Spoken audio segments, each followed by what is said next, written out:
Hey, everybody, just going to take a quick break from the show to get you styled up with Stitch Fix. Shopping's hard. It's hard. With Stitch Fix, you get a stylist, though, who understands your style, your size, your budget, and they do all the shopping for you. Wow. This is excellent. Shopping, I'm telling you, shopping and figure out your style, it's overwhelming. Let somebody help you when it comes to getting dressed. We don't know what we're doing, so we let Stitch Fix help us out. A Stitch Fix stylist there.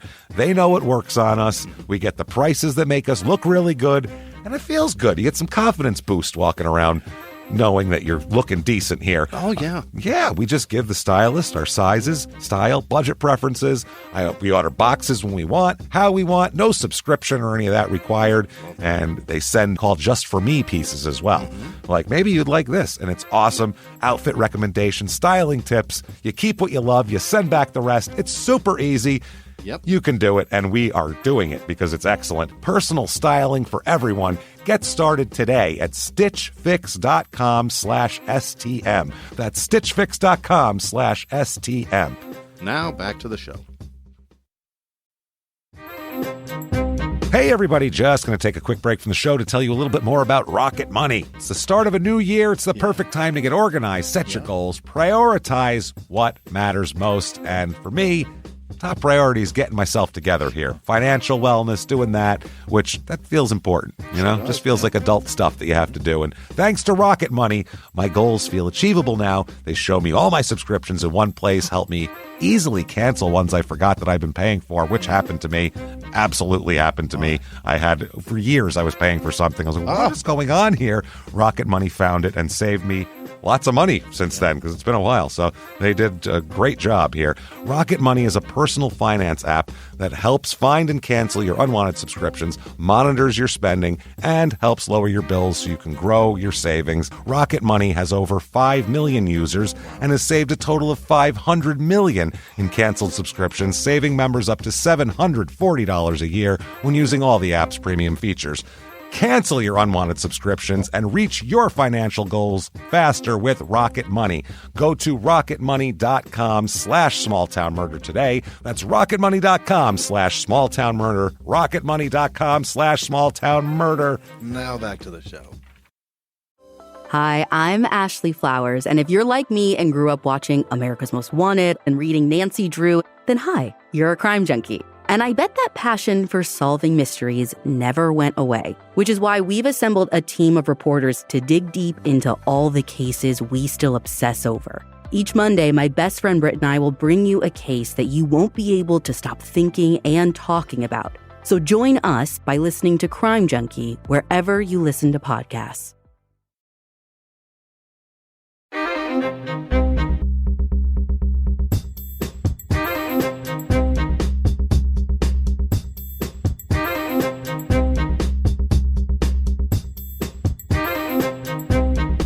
Hello, everybody, and welcome back to Small Town Murder Express. Yay! Choo-choo! Oh, yay indeed, Jimmie, yay indeed. All aboard the murder train. My name is James Pietragallo. I'm here with my co-host. I'm Jimmie Whisman. Thank you, folks, so much for joining us today. We are so excited for another crazy, insane 10 pounds of dynamite in a 2-pound bag edition of Small Town Murder Express. And today's episode, we're in Kentucky. It's craziness. You'll hear all about it very quickly at the top of the show here. Head over to shutupandgivememurder.com right now because very soon, like in another couple days or something, we'll have the exact date for you on the regular show, but tickets for the 2023 tour live shows are on sale. And at the end of this episode, we're going to give you the dates. And we have about 90% of them right now. So we'll give you the dates and cities and all that. And you guys can get ready because we are excited for that. Patreon.com/crime and sports is where you get all of the bonus stuff. And there's a link in the show description in the episodes if you want to go there. Anybody, $5 a month or above, you get access to everything, all the bonus stuff. Not only are you going to get like 150 episodes of bonus to things to binge, also every other week you're going to get 2 new episodes, one crime and sports, one small town murder. This week is no different. This week what you're going to get is for crime and sports, we found an amazing thing. Yeah. In old newspapers, we're talking like 1900 newspaper, 1901. Oh, real old. Real old. We found these medical ads and these ads for things that have these huge promises of solving problems that these things have been debunked medically for 100-something. Hilarious ads and weird headlines and strange stuff and odd goings on. Wild-ass claims. We'll talk about that for crime and sports. Then for small town murder, it's Love After Lockup season. Yes! It's time to talk about this season of Love After Lockup, and probably the craziest season so far. You don't even have to have seen the show to enjoy it. Just we'll tell you all about it. Don't worry about it. I can't wait to verbally hate so many people. So much fun. That is patreon.com/crime and sports. And of course, you'll get a shout out at the end of the regular show. That said, we got to dive right into this. We have a lot of show. Great. Plenty of murder to get to. So I think it's time to sit back. Jimmie, what do you say? Let's clear the lungs wherever you are. I normally say not too public of a place. You know what? I don't care anymore. And neither should you. Who gives a shit? Scream it out your car window. Let's do it. Shut up and give me murder. Let's do it, Jimmie. What do you say? Okay. Let's go on a trip. We are going all the way to Kentucky. Yeah. On down Kentucky over here. We are going to Grayson, Kentucky. Grayson. I assume you've never heard of because Never, no one has really. It's in northeastern Kentucky, up there in the, I guess it would be more of the pan, actually, kind of the edge of the pan over there. It's a bizarre-shaped state. It is. It's all. You can tell there's a lot of compromises being made when those borders were put together. that's acquiescing. There's a lot of compromising going on with the squigglies, and this goes here. Fine, it's yours. All right. Well, on this side of the river's mine, so you can just see what happened. Yeah. So definitely. It's about 2 hours to Cincinnati. About an hour 35 to Lexington, Kentucky, and about 2 hours down to Raccoon, Kentucky, which was our last Kentucky episode, and that was crazy, if I remember correctly. Sure do. Population of this town, 3,832 people, so not a very big town. Yeah. Kind of in the middle of nowhere. Median income here, this is household income, $31,105 per year. Not great. So very low. 47% of people make $30,000 or less per year. Is so that that's right? Yeah, it's not an affluent area. Retail is 25% of the jobs here. That is way above the normal, more than twice. Right? Yeah, way too many. Median home cost also low, $123,600 is the median home cost. So that's very low. That's 23. $123,600. 123. That's low. Their motto is, this is the strangest motto we've ever encountered so far. No? Heart of the parks. Okay. Lungs of the library. How you can call what the fuck are we talking about? Cock of the walk. Cock of City Hall. What's happening? Their other one. Heart of the park. Of the parks. And the other one is Where Your Imagination Wins. Yeah. Which I believe isn't that like Reading Rainbow's tagline, I think, probably. So, history of this town here. It's named after William Grayson, who was George Washington's aide-de-camp. He was George Washington's right-hand man.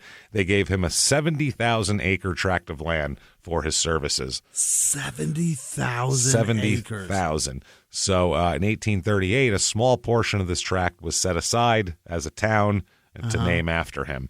They already had something here. There was a Little Sandy Salt Works was the name of the place. That was the name of the town before they gave it to him. That's wordy. Little Sandy Salt Works. Feels like you could chop that down. That's Little Sandy. Call it that. That was they had a post office as early as 1811. Then it was just shortened to Little Sandy in 1821, and then they moved the whole town about a mile and renamed it Grayson after this guy. A mile. We'll just move it a mile down that way, like Blazing Saddle style. What was over there? Nothing, apparently. He's just moving it over there. They couldn't have been anything else there. It's just in the way. This is the woods, by the way. There's nothing around anywhere. It's also this is the seat of Carter County. And, it was settled by salt makers. That's why it was Little Sandy Salt Works. They made salt here. It was originally, by the way, known as Crossroads, then Little Sandy Salt Works, then Little Sandy, then Grayson. How do you make salt? I guess been you a lot. grind rocks? Salt deposit, I don't know how. You know what? We'll leave that for smarter people.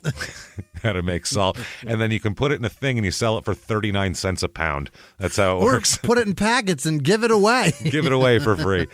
So, reviews of this town, a few of these here. Here's 5 stars. Love it. Okay. Perfect. My fiance's family is from Grayson. I love the area. There are trees and hills everywhere. The people are southern and kind. It's a nice and tranquil place to live. So I believe it. there you go. She doesn't live there, though, this person. Oh, right. So, or him, either one. Here's 3 stars. Grayson is a small town. It's generally a quiet environment. However, because it is small, there's not a lot of things to do. That's a common complaint. We have a bowling alley and a few bars. Well, there's something to do anyway. I wish Grayson would add some new businesses, not a few, some. Better places to shop, different places to eat, etc. In other words, I wish it was a different town that I lived in. I wish I lived elsewhere. I wish I lived in a bigger town, is what you're saying. 3 stars. Here we go. I like it okay here, but it's not home. My home is Ironton, Ohio. After my daughter passed away on 6/3/2020, I feel like home is where that I need to be. What the fuck does that have to do with Grayson, Ohio?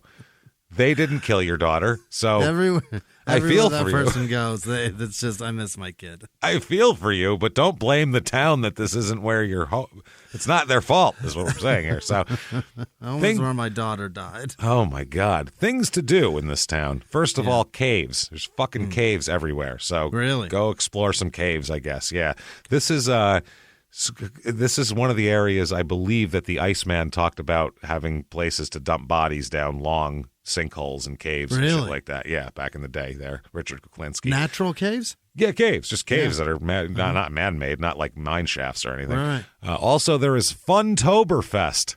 All right. Oh, yeah, baby. I'm dancing. People can't see that at home.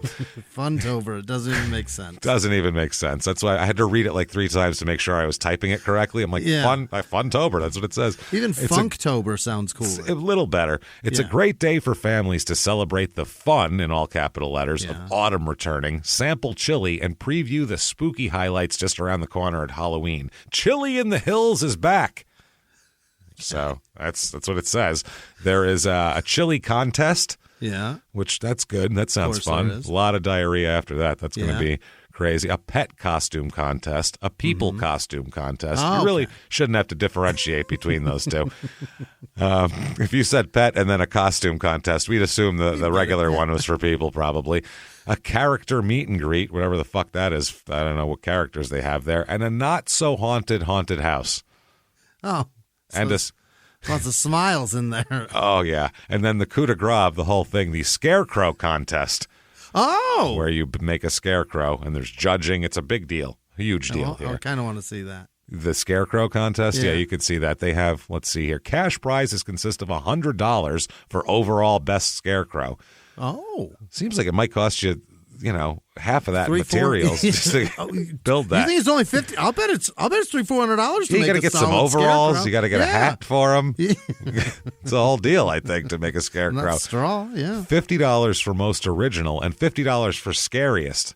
Mm-hmm. Scarecrows are only supposed to be scary to birds, though. So that's how do you make a scary scarecrow? And that's just because they're standing there, not because they're. Right. You don't have to put blood on their face or anything.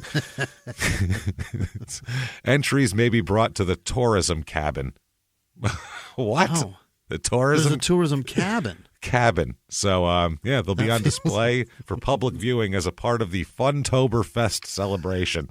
The winner of the scary part is this fucking city cabin? What is that? The tourism cabin. That's creepy as fuck. Funtoberfest is 3 words you mix together. That is too many words. Can't take that. Yeah. So that said, and then there's another one that has a big baby pageant. That's their main thing, and it's really creepy looking. I really hope they stop this. That's bad. That said, let's talk about a murder. What do you say, Jimmy? Yeah. Let's get into this. We have a crazy goddamn story here. We have to talk about a young man, first of all. Samuel Stephen Fields is his name. Okay. Which I see Stephen Fields and I think of Stephen Fielding and I think of the Stevie documentary. So automatically all I picture is Stevie. So, and if you don't know who that is, there's a documentary named Stevie that we've talked about many times. And just picture a complete dirtbag with sunglasses that are like 4 times the size of his face and like 3 different hats on and like a frog in his pocket. And the glasses were taped, right? They weren't even. Oh yeah, taped together, and molestation charges hanging over his head the whole time. Yeah. So that's what I picture. Yeah, looming litigation for molesting a niece. Touching children. Yeah. So that's not him, but that's what I picture here. Samuel Stephen Fields. It's not that far off, honestly. It's close enough. Yeah. He's born in 1969. Old Sammy. He goes by Sammy. Sammy Fields here. 1969. His mother, Sharon, says that he had a rough upbringing. His brother backs up the fact that he's got a brother named John that says that there's pretty violent home life there. We'll find out Dad's a cop, which is interesting. So Dad is it really that interesting? Doling out beatings. Well, some of the highest DV in the fucking community. Well, later on when he's running for office, it becomes interesting. So that becomes interesting when he's trying to get elected for something. Yeah, that comes up. So his mother says that Sammy, from the time he was 10 to 18 years old, young Sammy lived in 11 different homes in 4 states over that time period. Yeah, so that's a lot of moving. Problems with the mother and the father, and wow, man, 11 homes in 4 states is a lot. Like, that's just moving a lot. I could see like 11 different homes in the same area. In your family in the same, yeah. Where, you had a 6-month lease over here, and you moved over there, you found a better apartment. I lived in 100 places when I was a kid, but not in 4 different fucking states and 11 things. That's just a lot. I understand this area too, though. Indiana's right there. Kentucky or Ohio's right there. Right. You could live in 4 different states and live within a 50-mile radius of this place. Sure. That's the other thing. So that's another issue to think about here. She said he changed schools 7 times from 10 to 18. That's not good. No, that's bad. From 5th grade to senior year, 7 schools is a lot. Different school every year. It's a lot. That's way too many schools. Yeah, I would say that's too many schools here. And at the same time, there's violence. People are getting their asses beat. I assume there's probably stepfathers mixed into this, or, boyfriends, and, completely being neglected by the father as well. So there's a lot here. By the time he's an adult, he's a complete mess. He's good and angry, too. Not surprising here, Sammy. He's born in 1969, so by 1990, he's a disaster. And furious. And pissed off. He's 21. He's being arrested all the time starts out with minor things, escalates to things such as burglary and stuff like that here. His father, who goes by Ronnie, that's not his real name, but he goes by Ronnie, he was a police officer, had formerly worked in the Grayson Police Department, and then was working in another department here. So in 1990... Sammy is sentenced for burglary and theft. He's sentenced to, so this isn't his first offense. Right. You, sir, may fuck off 5 years in prison for it. Holy shit. So he's been up to some shenanigans if he's 21 and he's already getting 5 years for burglary. Yeah. And they've had enough of his shit. They've already had enough of his shit. So March 1992, he's paroled. So he serves a little over 2 years and he gets paroled. So that's nice. But within a month, he pretty much immediately violates his parole. Really? Gets put back in prison again. So this time he has to go back for about another year and a half, which is that's a bad fuck up. Like, I was out and now I got to go back to prison for a year and a half. That's a lot. Now you're 25 doing your second prison bid. Oh my God. Yeah, because you couldn't stay out. And that's kind of a pattern that we'll see develop with him. He goes out, he goes right back in. Right. He has no that thing that tells you maybe I shouldn't do that, it's not there with him. He's just like, no, sounds good, buddy. Yeah, hell yeah. Free bird. Like, he's just ready to rock and roll. Let's do it. Fuck yeah. Every ain't living, you're dying. I ain't living, you're dying, pal. Let's get to getting. You know what I'm saying? Let's get to getting while the getting's good. You know what I mean?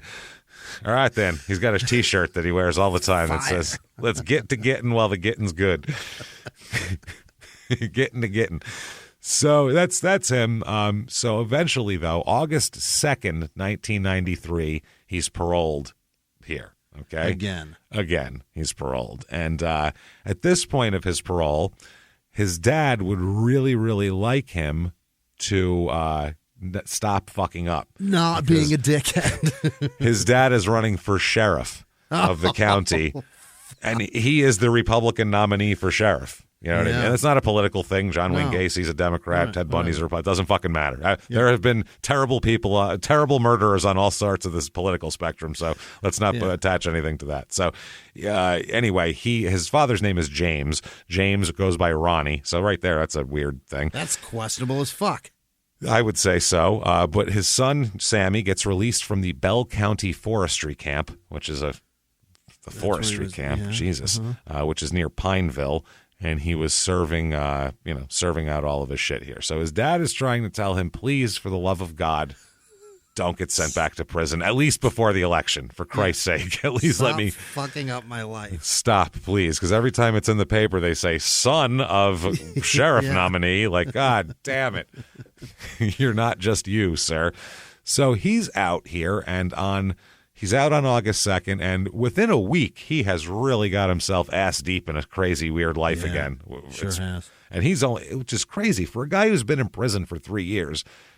You'd think it would take him a minute just to wade back into the scum scene. Just to get your heels back in the mud. You don't know who's there, who's where do I go at night, who do I talk to anymore? This person's in jail, they moved away, this guy overdosed.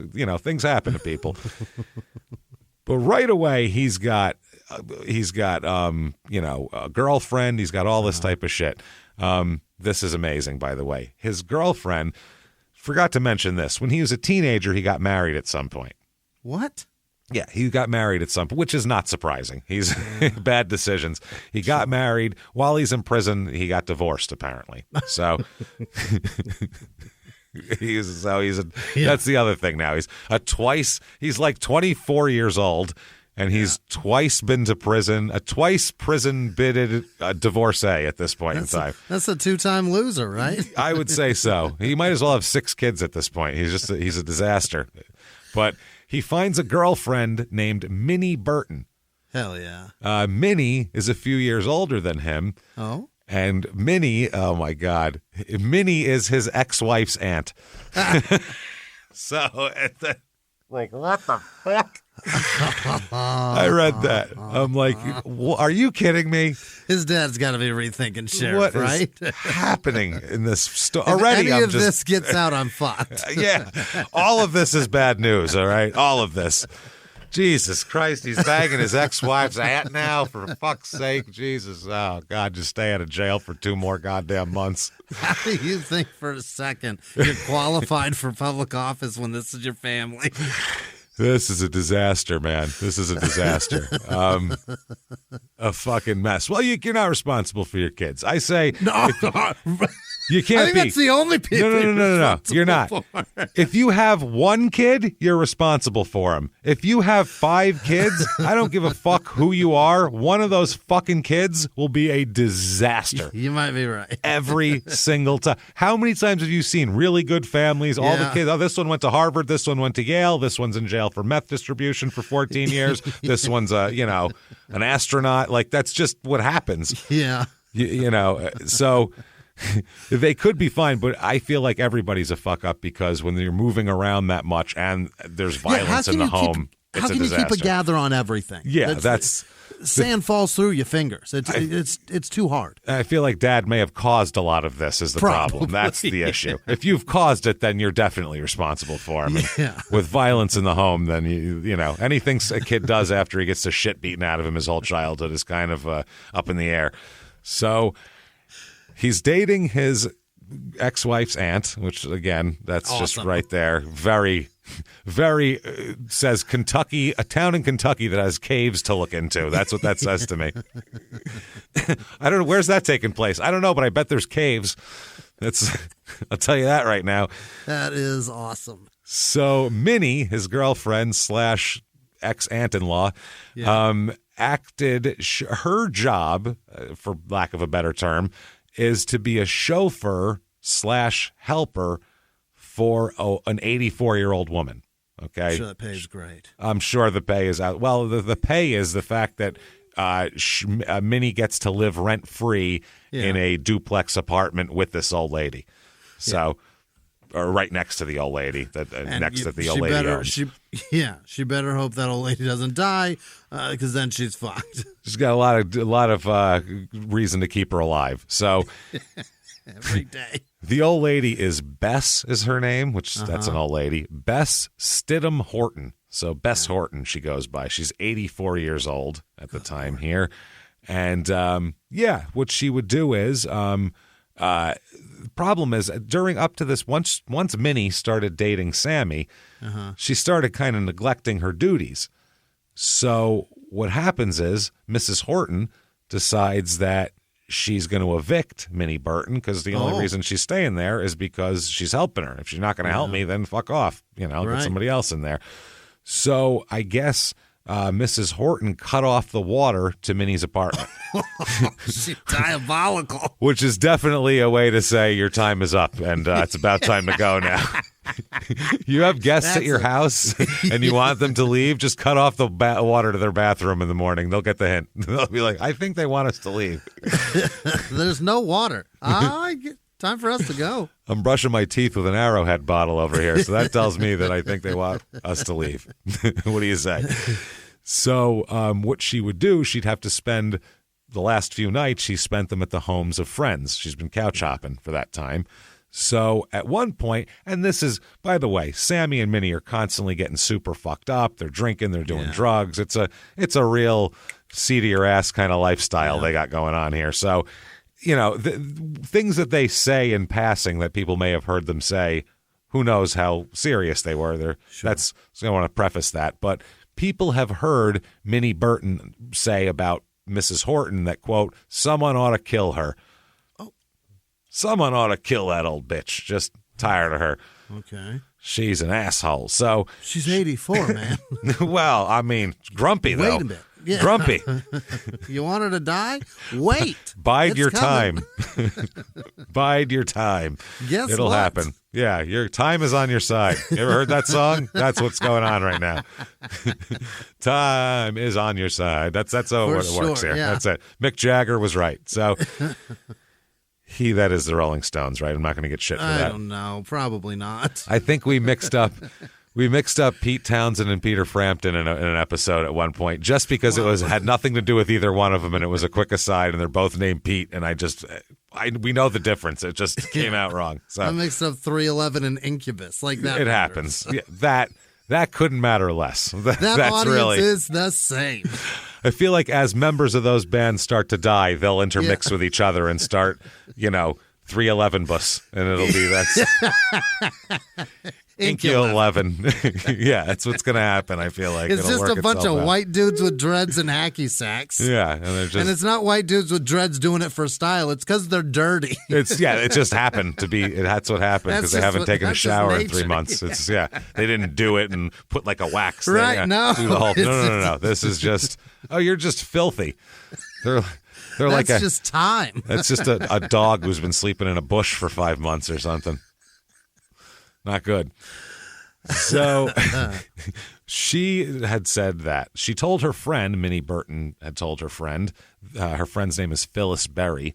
She says that Mrs. Horton, the old lady, kept a metal box in her bedroom. It's got about $4,000 in it. So, there's that also. She just mentioned that in passing to a friend of hers at some point. Okay, now, August 18th, 1993. Keep in mind, it has been 16 days that Sammy's been out of jail now. This is day 16 of freedom. 2 days beyond 2 weeks. It's insane, all right? So from about noon on this day, right through midnight, so a good 12-hour shift, Sammy, Minnie Burton, and Phyllis Berry, and a couple other people who come and go from the car as they pick them up and drop them off, drive around Carter and Boyd counties. What is their activity while they're driving around? What are they doing? Drinking. They drive. Yeah. Let's go for a ride to drink is the strangest. We've had that in several episodes where people just drive around to drink. And I'm like, that's the only activity you shouldn't do while you're drinking. Find a place to drink shit and then don't drive. That's the only thing. And they're like, I just like to drive around while I drink. Why? 12 hours of it. 12 hours of it, just driving. That's like you got to put gas in the car a couple of times over the course of that. You know what I mean? A couple of stops, so you pick up more beer, I guess. And 2 hours into it, the ride gets real not steady. No, keep going. That's a lot of drinking. 12 hours drinking and thinking, buddy. That's what they're doing. So they're consuming. They have a couple like smaller bottles of hard liquor here and there, but mostly just. Oh, yeah, a couple little bottles of hard liquor mixed in there, but mostly just beer, though. Mostly just cases of beer. They made 2 separate trips to Ashland to purchase, quote, several cases of beer in each transaction. Several. So I'm going to say that's at least 3, right? For the ride. Several. Yeah. So we're talking 2 separate trips, at least 6 cases of beer between a group of 3 to 5 people. That's a shitload of beer. Probably leaning on 8. That's what I mean. I wouldn't be surprised if several means 4. I'm just going completely conservative estimate here. I'm saying 6, and that's case is 24. So you're talking about if they got 4, that's 100 beers. Mm-hmm. And if they did that twice, that is 200 beers. Sheer math alone it's a lot. Is mind-boggling. How many piss breaks are they making? And if you had 5 people in the car, it'd be every 3 minutes. I got to piss now. Now I got, for son of a bitch, coordinate your piss. If women can sync their periods up, you fucking pussies can sync your goddamn bladders up. Fuck. It's got to be every fucking 15 minutes they're stopping. It has to be. It's crazy. They're just drinking beer. So it's a lot of beer, we'll just say. Mm-hmm. During this... Jesus Christ, it gets crazier, okay? Like I said, mix in a little hard liquor with that, too. You know, a couple of fifths, A couple of little fifths of some whiskey or something here or there. One time they stop at Phyllis's brother's house, Phyllis Berry. This is Minnie's friend. This is his aunt-in-law, girlfriend's friend here.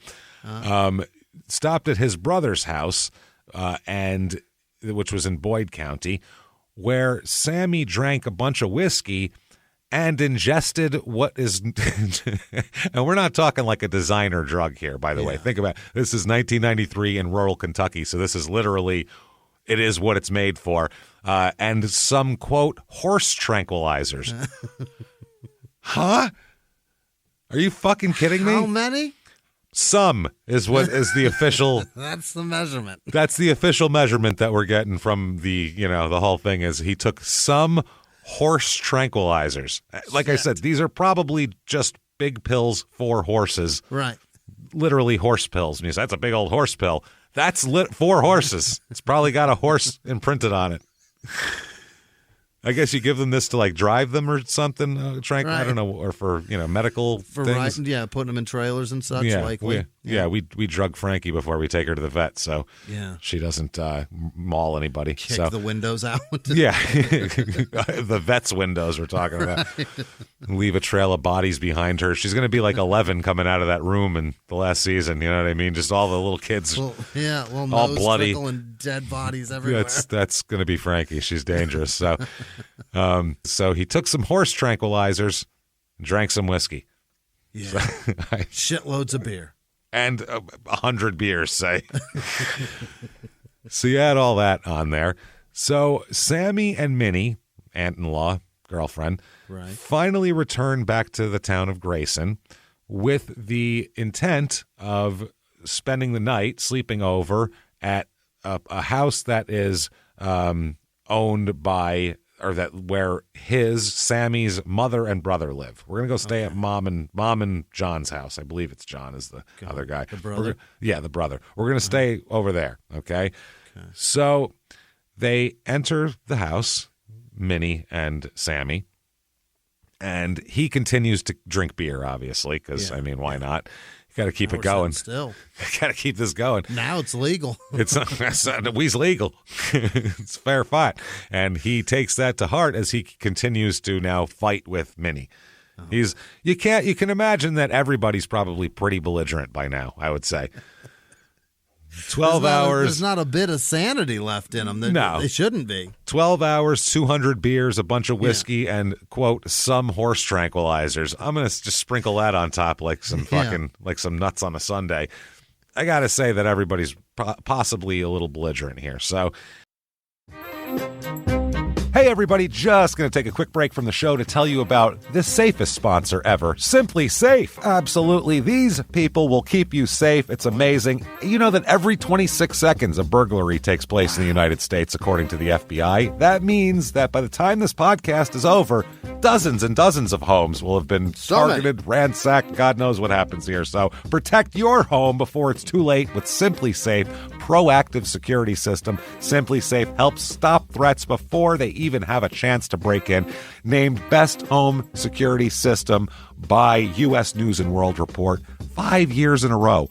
And by us for about the last 8 years as well. If you trust us, believe me, you want Simply Safe. So visit simplysafe.com/small to claim 50% off a new system with professional monitoring plan and your first month free. That's simplysafe.com/small. There's no safe like Simply Safe.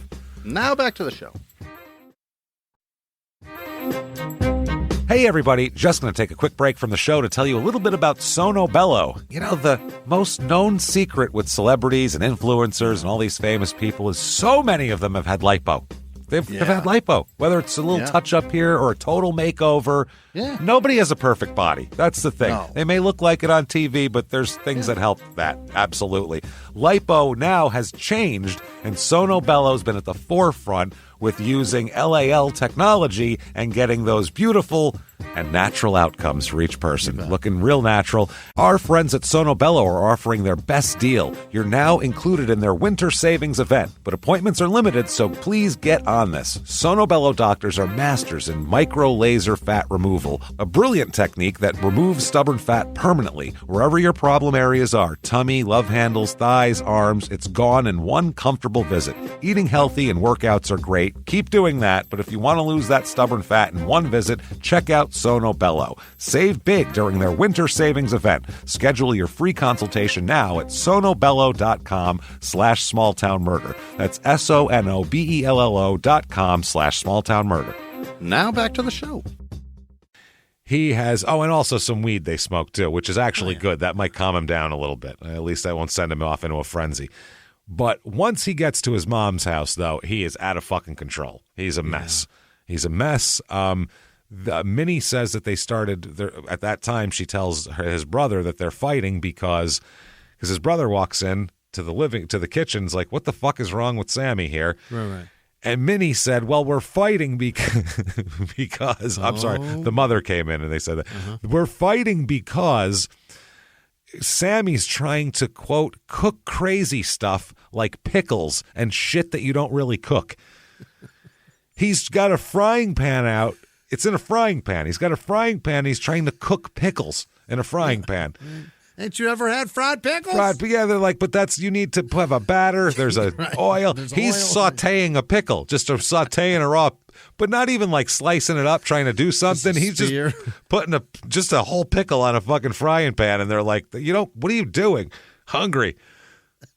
So that's why they're arguing. It, man. Yeah, that's why they're arguing, because she's like, you don't cook a fucking pickle that's been soaking in. That's stupid. Why are you doing that? Why don't you just let him learn his lesson? Well, he said, this is great. Yeah. He told her, quote, at that point, she's like, why are you doing this? Why? And he goes, because I don't have any control over anything I do. That's what he told her. Okay. Now, at this point, Phyllis describes him as, quote, highly intoxicated, which I'm not surprised at. Yeah. His brother, he describes Sammy as, quote, wired up and ready to fight. So it is volatile in here, all right? Those are the same thing. Well, they meld together really, really well here for him. Do. When he's had enough of critique of his cuisine at this, he just said, you know what? I'm sorry. 3 stars? Fuck you. It's gourmet. He's had it. He's going to comment on the Yelp reviews now. And begins to throw pickles and then followed by whatever other food he could find around the house. And then when he runs out of food to throw around the house, he just starts grabbing furniture, takes a chair, hucks it across the living room. Everybody runs for cover. starts grabbing knives out of the cutting block by the handle and just like in one motion grab the knife and throw it across the room like a fucking psychopath. So they're all running. This is all around. Everyone's running around like, holy shit, Jesus Christ, what the fuck? Minnie Burton at this point flees the residence, just runs out the door and tells him that I'm going to my apartment. Fucking, I'm getting the fuck out of here. This is crazy. I'm leaving. So she goes to her apartment that has no water, that the old lady has turned the water off on. I'd rather be somewhere with no utilities. It's a goddamn disaster. So she takes off. Either way, she's gone. So now he says, all right, bye. Waves, I'm sure, very politely from, we'll keep the light on for you. And, you know, she runs off into the night. He then goes back in the house and continues to just destroy things, just breaks the TV, knocks this over, fuck up the toaster oven, just starts breaking general personal property and all sorts of shit like that. Then there's like a sliding glass door in the kitchen. Oh, no. He punches through the door and breaks that with his fist, slicing his arm to shit, of course, because that's a stupid thing to do. Right, because it's they haven't put tempered glass in those yet. Exactly. It's not going to just splinter. That is like a plate glass window that I'm sure is shattered and sliced his arm up pretty good. He's got lacerations on his right arm. That's an exclamation point on the day. And fist. Oh, no, he hasn't gotten there yet. Oh, God. That's just an ellipses. That's a ... There's way more than that. Now that he's tasted blood, now the night's on. Now it's on. He's thrown pickles. He's broken TVs. Now he's tasted blood.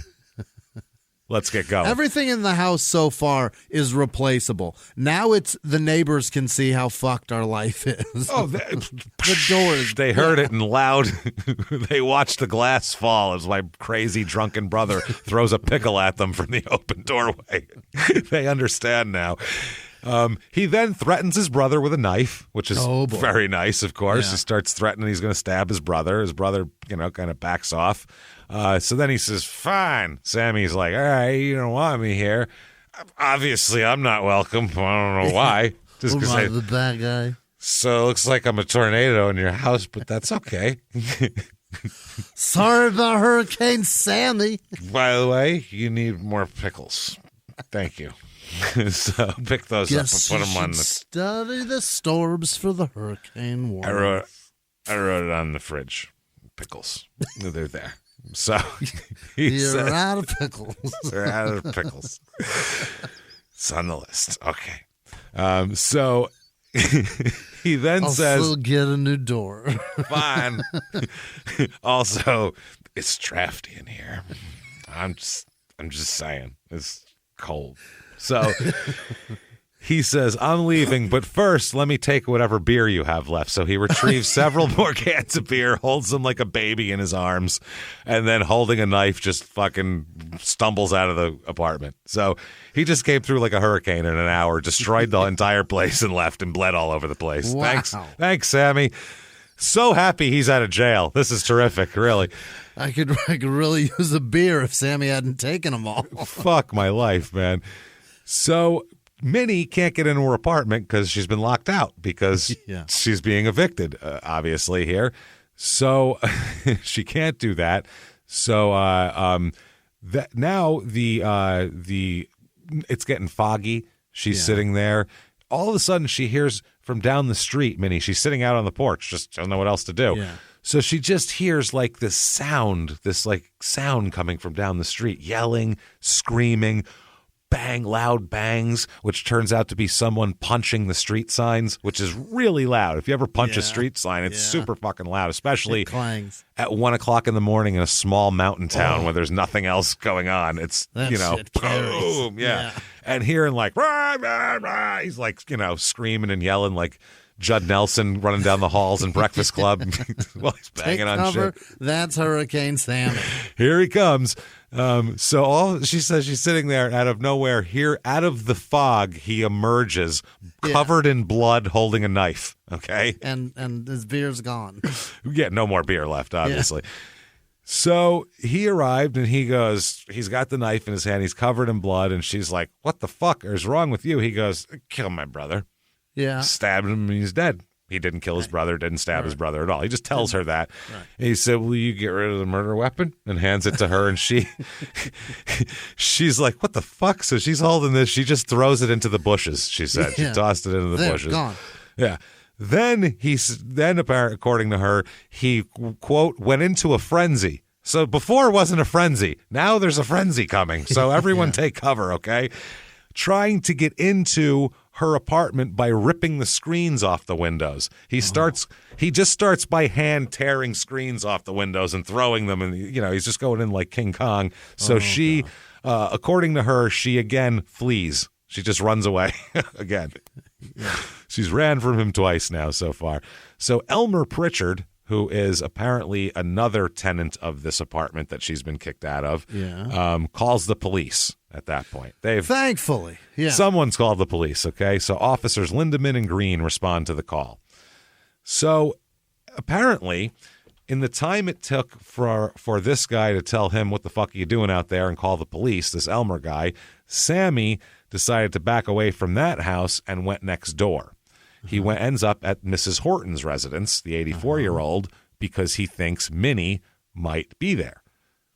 He says that she might have circled back and gone to there, because where else is she going to go? So he said that he talked to Minnie earlier, and they had talked about possibly robbing the old lady and taking her money. So we could do that. So he sat on Mrs. Horton's porch for a while, drinking more beer. All right. Then he sees an open window in Mrs. Horton's apartment, he says, and it's according to him, it's an open window, but we find out it's not an open window. It needed to be helped along quite a bit to be opened, like a lock needed to be picked with a knife and all this type of shit. So he then climbs into Mrs. Horton's bedroom through this open window. He said he lit his lighter, flicked his Bic here, for, to light up the room, and saw that the room had been ransacked. Oh my God. Somebody's already been here. Someone's been here. So he said, well, shit, I better start pocketing whatever I can get my hands on then. Yeah. Because someone already started. So he then began pocketing whatever he can find, including a knife and some jewelry and razor blades and all this shit, right? So while he's doing this, the officers who have been called noticed a light on inside the Horton residence, the old lady's house. So they find the garage door open, but the inside door locked. Then they discovered the open window and climbed through it. And as they pop their heads through it, there is dipshit Sammy standing there with literally jewelry hanging from his pockets, dangling from his pockets with a knife in his hand, arms covered in blood, shirt covered in blood, jewelry hanging from his pocket. They put the flashlight on him. He freezes like a deer, like, oh, shit, right? Imagine walking into that. Then the other guy pops up in the window, puts his flashlight around the room, and on the bed is Mrs. Horton's dead body. Oh, my God. They see, they find her there. He's at the foot of the bed with jewelry hanging out of his pocket and a knife in his hand, okay? So not looking good for him. Mrs. Horton, her throat has been slashed. Whoa. Deep and wide, like a nasty one. Woman. 84-year-old woman. And that's not enough, though, which this is, I may have mentioned this in 300 episodes or so, but my great-grandmother was murdered. Right. She was 83 years old, I believe, when it happened, when I was like 11. And her throat was slashed, too. Same thing. Right. Someone came in and tied her to a chair and did all this shit. This lady didn't get tied down, but her throat is slashed, and then this is horrible. Okay. She is stabbed in her right temple. Oh, man. With such force that it is into the hilt to her right temple, and the point of the knife is poking out of her left temple. Holy shit. All the way through her head, like a fucking Steve Martin bow and arrow, but real. That's 2 bones. That is horrific. That's how hard that was fucking pushed in there, okay? So obviously there's a problem. When they go, holy shit, there's the body, he goes, I didn't know she was in here. That's what Sammy says. I don't know what you're talking about. I just saw it was ransacked and someone must have come in here and killed him, and I don't know what happened. So they search him. He's got a knife. He's got 2 razor blades, a bunch of her jewelry, all this sort of shit. They take that out of his pockets. He then said to the cop, which I guess he knows this cop's name because his dad is a cop and he knows these cops. He says, quote, "Kill me, Ron. Just kill me. I stabbed her and I'm into this and I'm into it big time. I'm into it big this time," he said. So he's fucked. They said, "Well, why'd you kill her, dude? What the fuck, man?" And he said, quote, "I don't know. Kill me, Ron. I'm going to prison for the rest of my life this time." Probably. Okay, but that's obviously pre-Miranda. That's just, they popped through. Whatever he wants, yeah. When they popped their head in, they shine their light on him. They were like, "Sammy?" They know him. What the fuck you doing in here? So he will later on deny saying that. Both officers said that he said that. But either way, it's pre-Miranda. Right. Lindemann actually was the one that jumped on him, knocked him to the floor, and Sammy claims they knocked him to the floor, held a gun to his head, and made him admit it. That's what he said, which is a useless way. If they were going to put a gun to your head and make you admit it, they'd do it down at the station where they could write it down. Like, this is not the best place for that. So he's arrested. Obviously, he's sent to the hospital. Everybody says he's obviously pretty intoxicated. He's treated at the emergency room for the cuts on his right arm. Right. No stitches required, actually. What? He's lucky. Just a lot of scratches that bled a lot. He's examined by an EMT who said there was, he was sitting there, the EMT was working on him. He said, "There seems like too much blood on your arms and clothes to have been caused by just this." Oh, shit. And Sammy responds, quote, "You stupid son of a bitch. If you just killed some lady, you'd be covered in blood, too." That's his response. That's not good. So they washed the blood off his arm and all that shit at the hospital. Later on, blood typing and DNA testing reveals that none of the blood found on his clothing belonged to Bess Horton. What? And none of the blood on Horton's bed belonged to him. How the fuck does that happen? It's not him. He could be honestly telling the truth. That somebody else did that. He saw a window open and is the unluckiest son of a bitch in the history of the world. You can't open somebody's neck and not get blood on you. No. And then stab a knife through their temple? No. You open a neck. Yeah. And if he did any of this, there'd be his blood on her. Because if he did it somewhere else and then brought her to the bed, that would explain no blood on the bed, but there'd be blood on her from his arms from carrying her. You know what I mean? And vice versa. Her blood would be all over him. For sure. So, you know what I mean? I don't know how this happens. I believe this drunk fuck is telling the truth.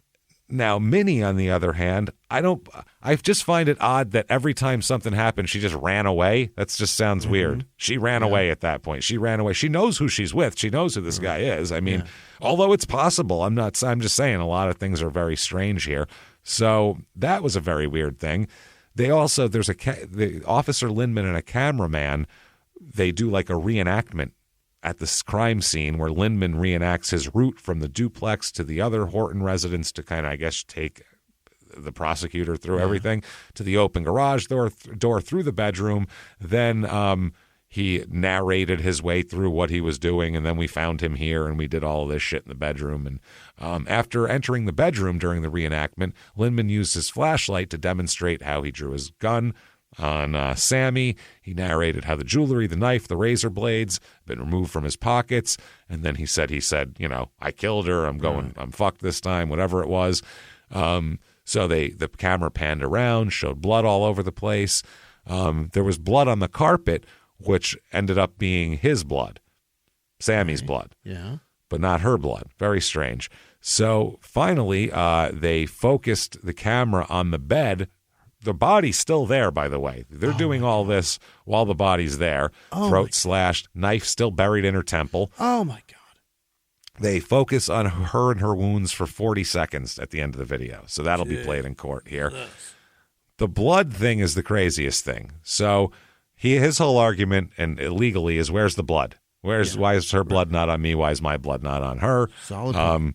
They said he argues that no blood from Horton's slashed throat would have landed on him. If indeed he was the one that slashed it, it would have landed on him. I mean, it's crazy to think it wouldn't. He says that the true culprit of such a gruesome murder would have to have some of the victim's blood on them. Right. Hard to disagree with that. So either way, he blames Minnie Burton. That's his kind of thing. He says he even has he has a witness that would testify but got into a serious car accident, so he can't testify. But he would have testified, this guy, Vince Kimmel is his name, he would have testified that Fields tried, he said that Fields, he tried to say that he overheard Minnie confess. That's what it was. So okay. That's his testimony. He heard Minnie confess to the whole thing, but no one else did except for this guy who's in a serious car accident. So I don't know. Now, Dad has to be like, fuck! God damn it. Must you stab an old lady in the head while I say how much I'm going to keep the streets safe for old ladies? God damn it.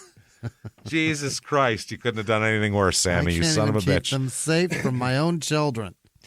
So 1994, he's supposed to have his trial, but the trial is delayed, saying that state psychiatrists need more time to evaluate him to make sure that he can do this. This is delayed till 1996 when he's supposed to go to trial, but it's delayed again. Because there is an exculpatory investigative report, according to his legal team here, that was discovered in the records of the Grayson Police Department and finally furnished to the defense.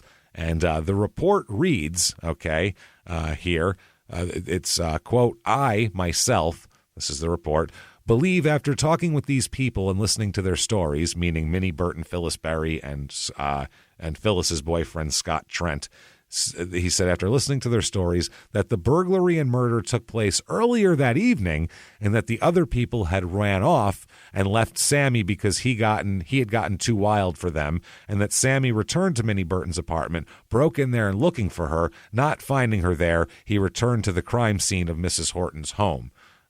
So he says, I believe it was other people. That's from the police department. But what they find out is that this report wasn't written by the investigating officers. It's not signed. It's just like slipped into the police report in a nice, on official stationery and everything. Yeah.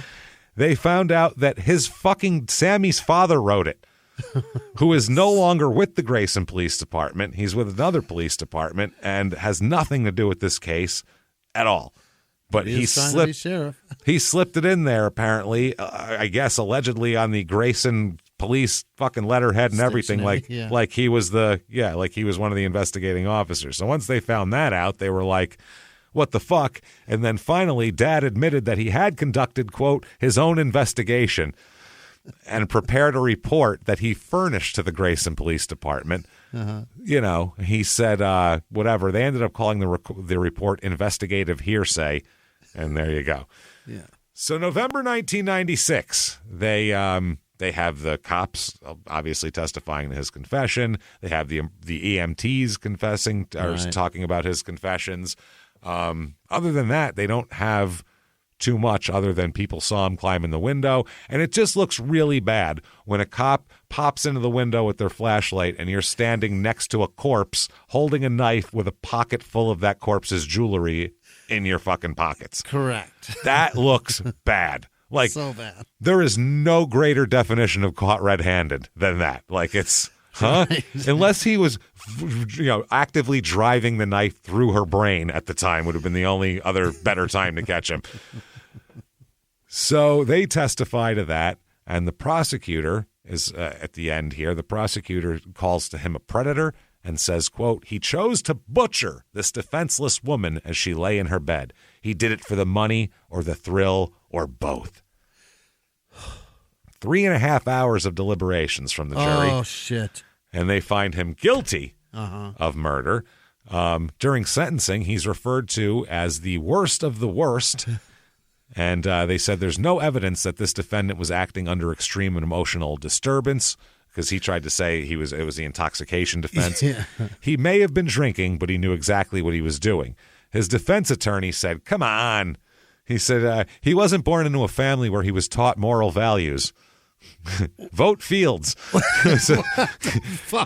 That's what the defense says. Listen, he wasn't ever taught moral values. It's impossible to say out loud. He said he was physically and emotionally abused throughout his childhood. He said no one should have to go through what he went through growing up. We don't need to kill Sam Fields because the death penalty's on the table. He didn't choose his childhood. He didn't ask for it.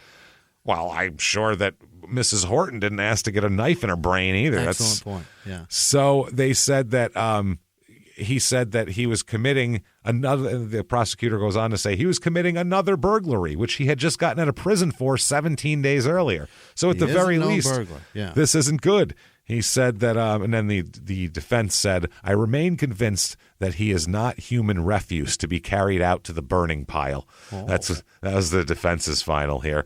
The jury, on the other hand, says, you, sir, may fuck off, death penalty. They give him the death penalty plus 25 years, plus 20 years. I think they got it wrong, man. This is a rough one. So in 2000, the Kentucky Supreme Court strikes down the conviction, saying that the court ruled that the jurors should have been allowed to hear the audio portions of the police officer's video at the crime scene because they just showed the video, not the audio. What's the point of that? I don't know. Also said the jury should have had the option of convicting him of second-degree manslaughter, which if they sentenced him to death for murder, they probably weren't going to give him second-degree manslaughter. No. So that's what I'm going to think here. They vote 4-3, the justices actually, to overturn this. Good. So they overturn it. Retrial. His defense theory, obviously, she was dead before I got there. That's it. That's what it is. That's a tough one to defend.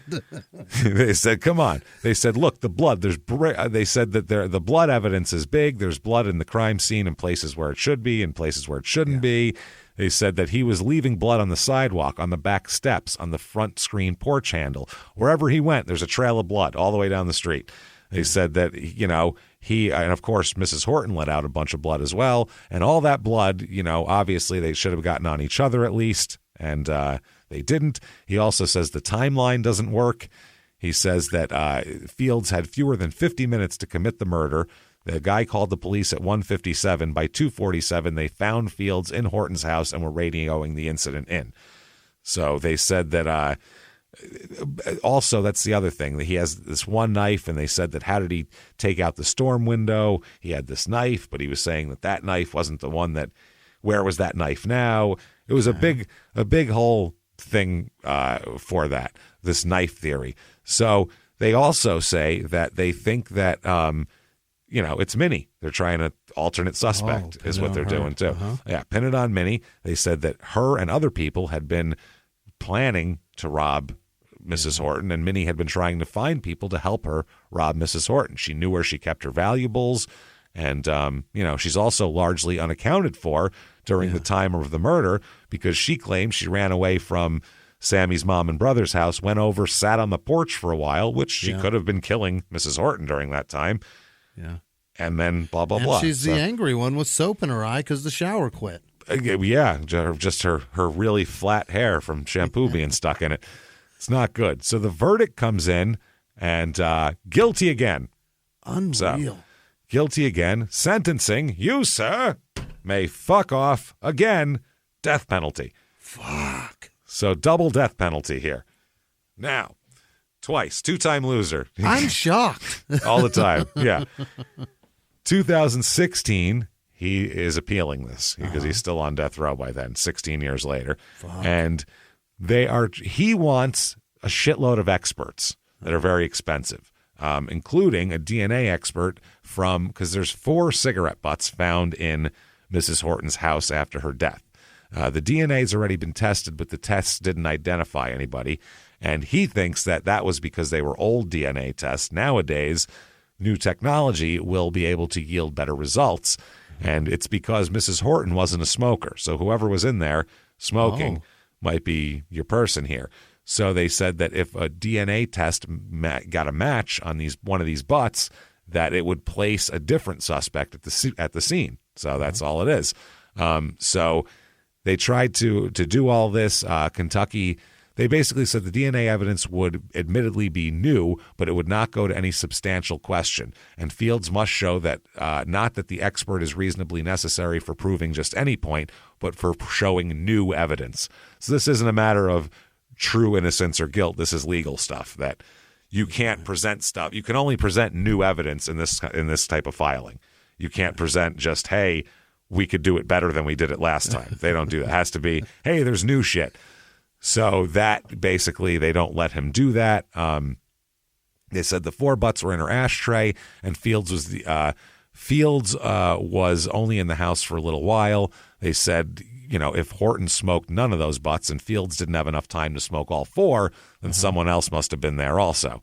But it could have been someone visiting her earlier in the day. True. Smoked a cigarette in there, because back then, old ladies didn't care if you smoke in their fucking house. So that's how it goes. And also, he argues the fact that the court described him as standing next to her body. And he says that I wasn't next to the body, I was at the foot of the bed. So, It's Parson. I was 2 feet that way. So that means I couldn't have killed her. Yeah.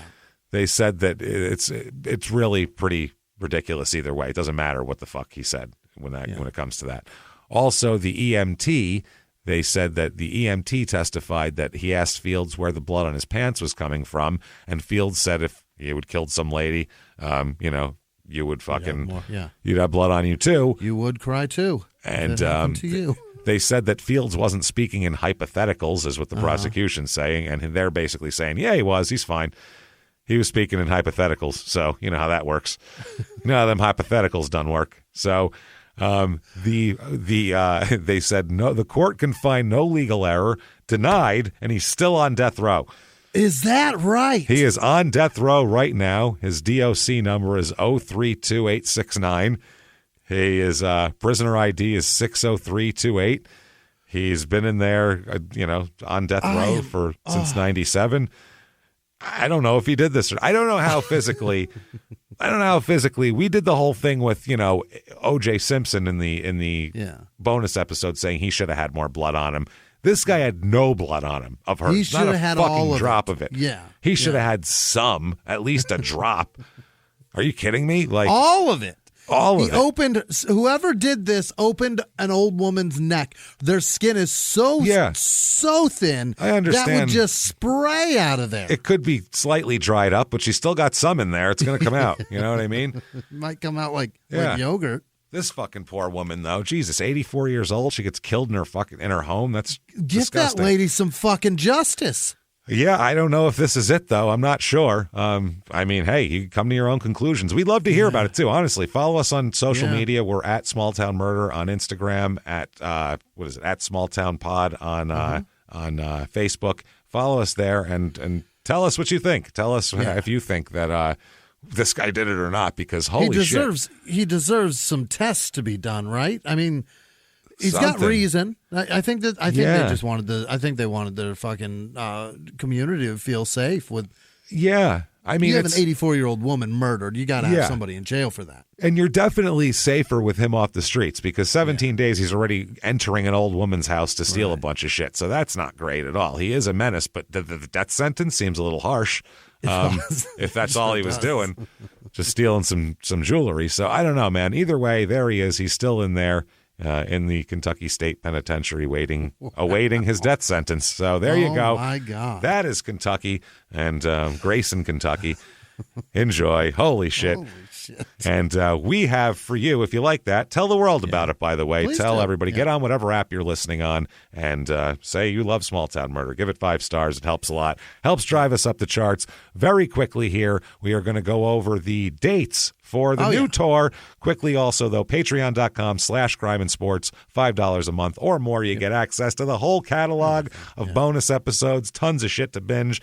New episodes every other week. This week, really weird shit for crime and sports. Hard to explain. Trust me, very funny. Old-timey newspaper stuff. Yeah. And then for Small Town Murder, we're going to do Love After Lockup season recap. Our favorite shit, so we can't wait for that. Tour dates. Holy crap. This is shutupandgivememurder.com is where you're going to get tickets to all these, and we'll have more information on when they're on sale. They're going to be on sale really soon, so get ready. Let's go through them. February the 10th, we are in Cleveland. at the Agora there, or however you say that. February the 11th, we're in St. Louis at the Pageant. It's a nice theater, way better than that shithole we played last time. Fuck that place. Those people were assholes. They closed. Then they closed for it. March 23rd and 24th, that's a Thursday and Friday, we're going to be in Seattle at the Neptune, both of those nights. And then we are, I believe, 2 shows in Portland the next night, Saturday at Revolution Hall. So 2 shows Saturday, March 25th. May the 5th, we're in Detroit at the Masonic there. May the 6th, we're in Pittsburgh back at the Carnegie Music Hall, which is a beautiful fucking venue. We are Saturday, July 15th in San Diego at the Observatory again, another nice venue. July 28th, we're in Salt Lake City at the Depot, back in Salt Lake, hiding in the snow, except it's July. Saturday, July 29th, we are in Denver at the Newman Center, so a little bigger venue there. Friday, August 11th in Minneapolis at the Pantages again. Saturday, August 12th, August in Chicago. Beautiful. We're going to be at the Auditorium Theater. This place is fancy. It looks so cool. Let's stank it all up with dick jokes and murder stories. What do you say, everybody? Big venue. So we can't wait. Chicago, you have always come through for us. And when they asked us, do you want to try for this bigger venue in Chicago? We said, you know what? Chicago has never fucking let us down. Right. We're gonna try that. So let's go grind it into the carpet fibers. Absolutely. Atlanta, September the 8th at the Tabernacle. So that's a bigger venue. So a few more tickets available there. September the 9th, we are in Charlotte at the night. That is for the it's end a of that festival there. And Friday, October 6th, we're in Philly at the Fillmore. October 7th, we're in Washington at the Howard, Washington, D.C., that is. DC. So to other dates coming, Boston, New York, and Phoenix. And Milwaukee will all be coming as well. So those are coming up. And there you go. That's the tour. Thank you for hanging with us. Also, everything else, like we said, patreon.com/CrimeandSports. Come out and see us. You want to follow us on social media, go to shutupandgivememurder.com and find the path and the way. Let's party. The light. Come hang out with us. And thank you for hanging out with us and listening to such a weird goddamn story. Don't take any horse tranquilizers. Especially don't mix it with 100+ beers and whiskey. God. That said, until next week, everybody, it's been our pleasure. Bye.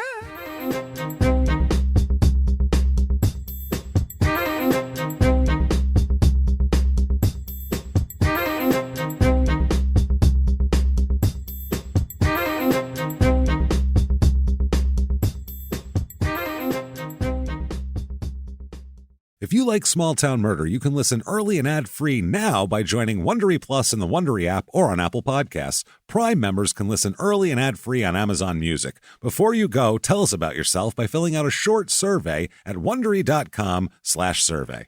In the 1980s, a rosé swept the country. Hey, Mike, I really like this White Zinfandel. Well, good. Now put it down. I'm going to try another one. White Zin became America's top-selling wine. But most don't know that this sweet drink has a sour history. What began in 1986 with counterfeit bottles, a big fraud, a multi-million-dollar fraud, sent investigators chasing one of the most powerful families in the business, the Licciardis. But the closer the feds got to them, the more dangerous things became. It's a story of deceit. At the time, I was paranoid. Threats. You touch my kids, I will kill you. And murder. With a .22 caliber bullet to the head.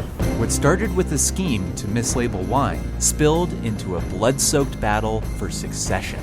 Welcome to Bloodvines. You can binge listen to Bloodvines exclusively and ad-free on Wondery Plus. Join Wondery Plus in the Wondery app, Apple Podcasts, or Spotify.